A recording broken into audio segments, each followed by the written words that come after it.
Assalamualaikum warahmatullahi wabarakatuh. Selamat pagi anak-anak. Waalaikumsalam Pagi, warahmatullahi Pak. wabarakatuh. Warahmatullahi Pagi, Pak. wabarakatuh. Selamat pagi, Bapak. Ya, bagaimana kabarnya hari ini anak-anak? Alhamdulillah baik, Pak. Alhamdulillah baik, Pak. Ya, alhamdulillah. Ya, hari ini kita pertemuan selanjutnya ya. Jadi sebelum melakukan proses pembelajaran terlebih dahulu ada baiknya kita berdoa. Jadi marilah kita berdoa menurut agama dan keyakinan kita masing-masing. Berdoa dimulai.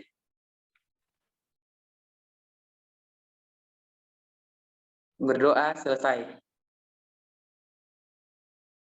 Nah, selanjutnya saya akan mengabsen kehadiran untuk hari ini. Ya, yang pertama Hadi Pramono. Hadir, Bapak. Marion Jola. Hadir, Pak. Ya, Anissa Ilhusna. Hadir, Pak. Putri Ane. Hadir, Pak. Anya Priscilia. Hadir, Pak. Nur Isti Kamaria. Hadir, Bapak. Surai Fatul Jana. Hadir, Bapak. Makfira. Makfira terkeluar, Pak. Oh, itu, Pak. Udah ada, Pak. Ya, Makfira.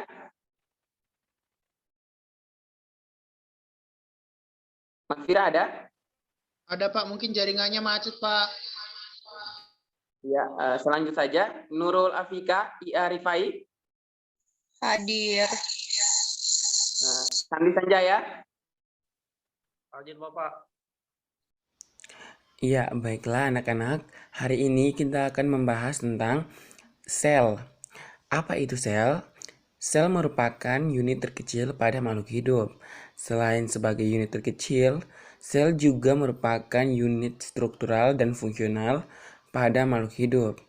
Sel merupakan unit terkecil karena pada makhluk hidup penyusun paling terkecil itu adalah sel. Dan mengapa dikatakan struktural?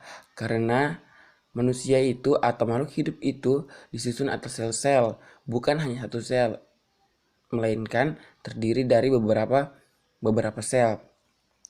Dan mengapa dikatakan fungsional? Karena sel itu memiliki fungsi tersendiri atau segala fungsi-fungsi kehidupan berada di sel. Ya, selanjutnya adalah komponen penyusun sel. Sel tersusun atas 3 bagian, yaitu membran sel, sitoplasma, dan inti sel. Membran sel merupakan batas antara lingkungan luar dengan bagian dalam sel. Membran sel tersusun atas lemak dan protein atau lipoprotein sehingga bersifat permeabel atau selektif permeabel, yang dimana hanya dapat dilewati oleh zat-zat tertentu seperti glukosa, asam amino, gliserol, dan ion. Perpindahan molekul tersebut terdiri dari 2 macam, yaitu transport pasif dan transport aktif.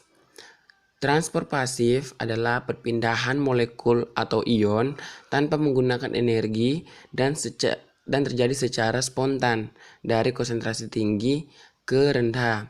Contohnya itu adalah difusi dan osmosis, di mana difusi adalah perpindahan molekul dari konsentrasi tinggi ke konsentrasi rendah, sedangkan osmosis adalah perpindahan molekul air melalui membran semi-permeabel dari larutan yang konsentrasi airnya tinggi ke larutan yang konsentrasi airnya rendah. Yang kedua itulah transport aktif. Transport aktif adalah perpindahan molekul atau ion menggunakan energi. Contohnya itulah pompa natrium atau kalium, endositosis dan eksositosis.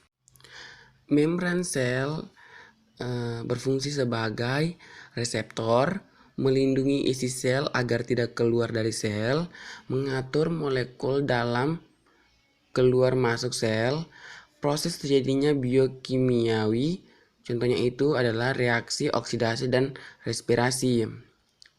Membran sel terdiri dari lapisan protein dan lapisan lipid rangkap dua atau lipid bilayer, yang dimana adalah lapisan protein membentuk dua macam lapisan, yaitu lapisan protein perifer atau ekstrinsik membungkus bagian kepala lipid bilayer bagian luar, dan lapisan protein integral atau intrinsik membungkus bagian kepala lipid bilayer bagian dalam. Yang kedua adalah lapisan lipid disusun oleh fosfolipid yang terdiri dari gugus fosfat. Bagian kepala bersifat hidrofobik bagian kepala bersifat hidrofilik atau suka air, dan pada bagian ekor bersifat hidrofobik atau tidak suka air.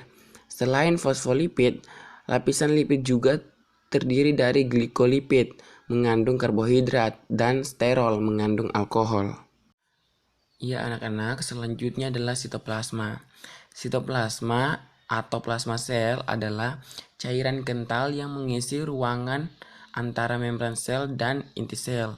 Di dalam sitoplasma terdapat organel-organel sel, antara lain mitokondria, lisosom, ribosom, retikulum endoplasma, badan Golgi, plastida, vakuola, peroksisom, dan sentriol. Ya, yang pertama itu adalah mitokondria. Mitokondria ini berfungsi sebagai tempat berlangsungnya proses oksidasi sel atau respirasi. Yang kedua itu adalah ribosom. Ribosom ini merupakan tempat berlangsungnya sintesis protein.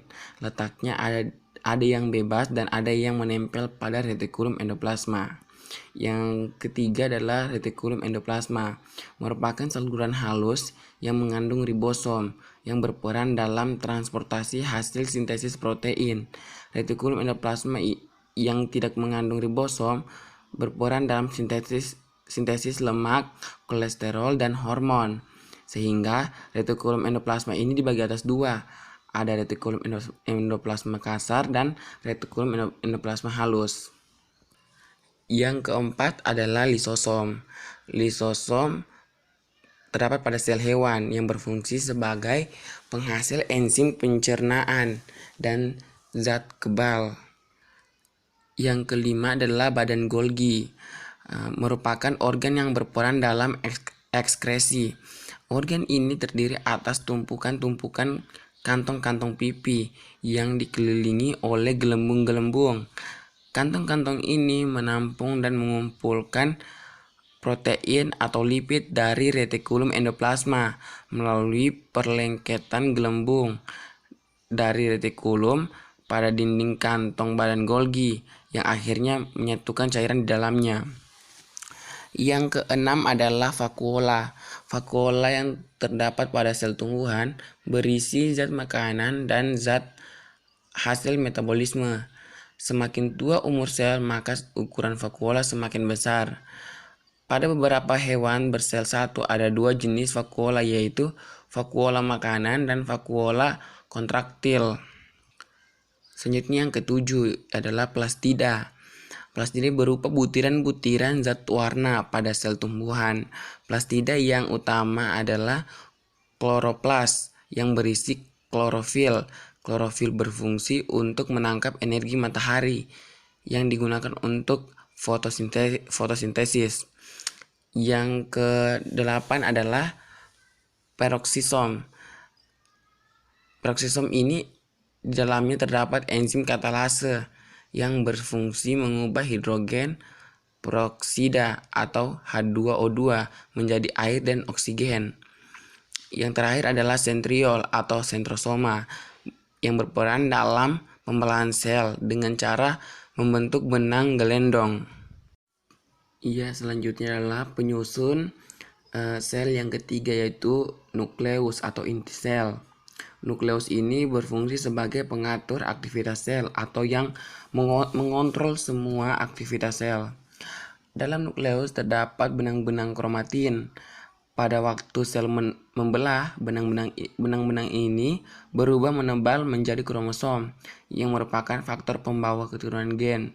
Dan nukleus ini tersusun atas laput inti nukleoplasma atau cairan inti, dan nukleolus atau anak inti yang berperan dalam sintesis protein secara tidak langsung. Dan pada sel tumbuhan terdapat keunikan tambahan, yaitu dinding sel. Dinding sel hanya terdapat pada sel tumbuhan, letaknya di luar membran sel, berfungsi untuk melindungi bagian dalam sel dan memberi bentuk sel. Dinding sel tersusun dari selulosa atau serat, pektin, dan lignin. Strukturnya berlapis-lapis tergantung pada umur sel. Iya anak-anak, sampai sini dulu penjelasan Bapak. Apabila ada yang tidak dipahami, boleh ditanyakan. Bapak tunggu pertanyaannya.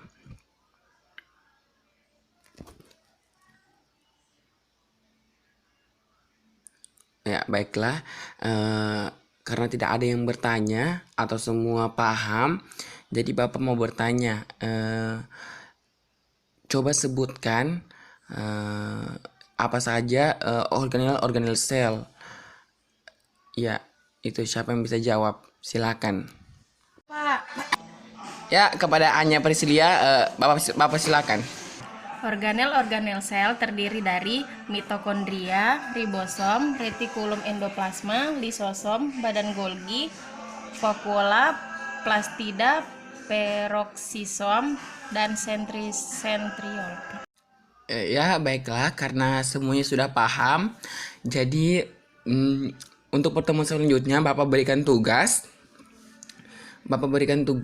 Nanti tugasnya Bapak kirim via WhatsApp dan dikumpul minggu depan itu. Materinya tentang hari ini. Tugasnya itu materi tentang hari ini dan tugasnya akan Bapak kirim via WhatsApp. Dan kepada teman-teman yang belum hadir nanti diberitahukan ya bahwa minggu depan harus hadir, karena kehadiran itu merupakan tuntutan dari penilaian Bapak juga. Jadi sekian untuk pertemuan hari ini. Bapak akhiri, wabillahi taufiq wal hidayah. Wassalamualaikum warahmatullahi wabarakatuh. Waalaikumsalam warahmatullahi wabarakatuh.